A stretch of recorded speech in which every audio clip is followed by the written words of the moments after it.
we had to basically start simplifying the system and finding technical solutions in order to be able to add resolution without exponentially increasing the amount of work. Where other things are happening at this time in the project, which were, for example, the fact that we needed to remove the lower plate in order to simplify the construction, and that the folds became organized in large-scale folds and small-scale folds.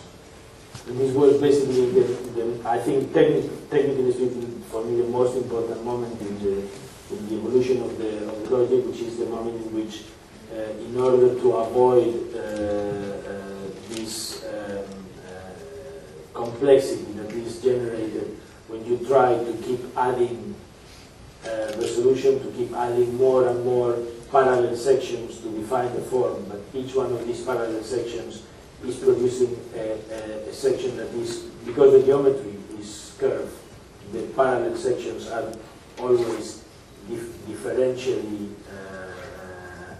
changing. We have to shift between a geometry that was based on adding in more and more parallel sections into a geometry that was turning now those control lines as the sections were being locally oriented in respect to the curvature of the control lines. So we had moved between, let's say, a Cartesian grid, the Cartesian geometry, to a topological grid. So here you can see the geometry of the control lines, and you can see how the sections of the girders are no longer parallel to each other, but they are changing in relationship to the center, to the axial line of the girder. So this enabled us was to compose all these different sections with basically a combination of repetitive templates rather than making every section different. These are some of the drawings. We always show this drawing to also explain the way we sketch. We again don't have a final vision of where we are going with the building, but very often the geometry is generated automatically, mathematically, in a similar way to the way I described the World Trade Center. This is actually a sketch that we did to make a loop, a program loop that will enable us to calculate the optimum position of the transversal folds in order to maximize regularity in the grid. So what is interesting about this is that this is a drawing that cannot be drawn through algebra, through geometry. It has to be drawn through calculation, through iteration of a program. The geometry is actually more complex formally, but is more simple in terms of the way it is constructed. It has a higher level of repetition, a higher level of symmetry. And this is one of the things that we like more of the more projects, which is how out of very rational, very rigorous laws, we can produce forms that have a degree of complexity similar to natural organizations.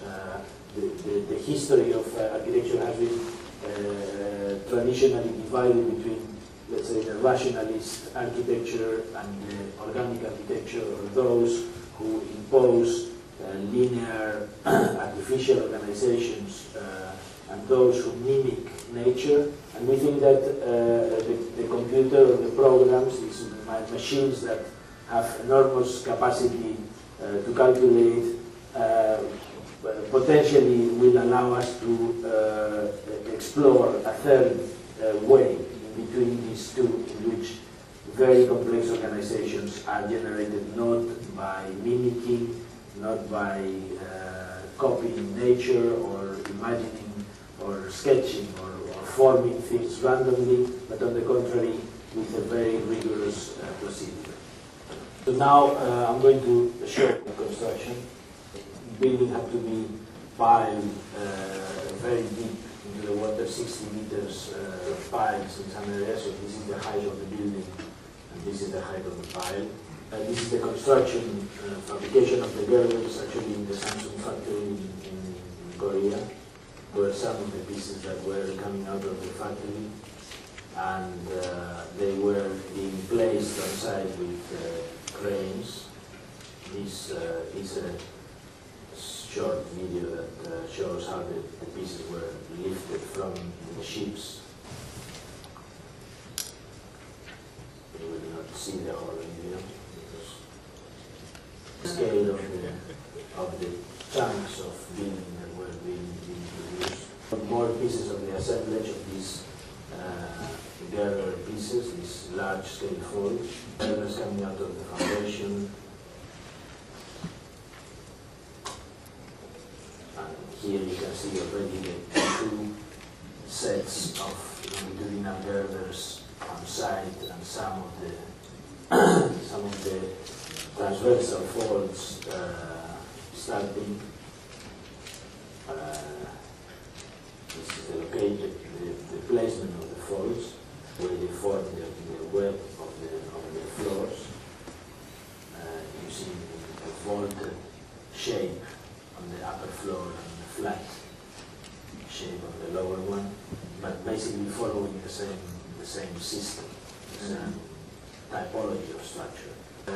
Briefly also to the finishes of that structure. Obviously the structure was the most complex thing, but when we had to do the finishes, we decided to use a very reduced palette of materials in order to reinforce the effects of continuity between inside and outside or across floors. So the criteria was that the building had only three materials: wood for the top surface, steel for the steel, which is basically the structure for the lower face of the surface, and glass for the vertical enclosure. And the wood was basically the material that enabled us to solve the problems of piping, of drainage, of air conditioning in a more efficient manner.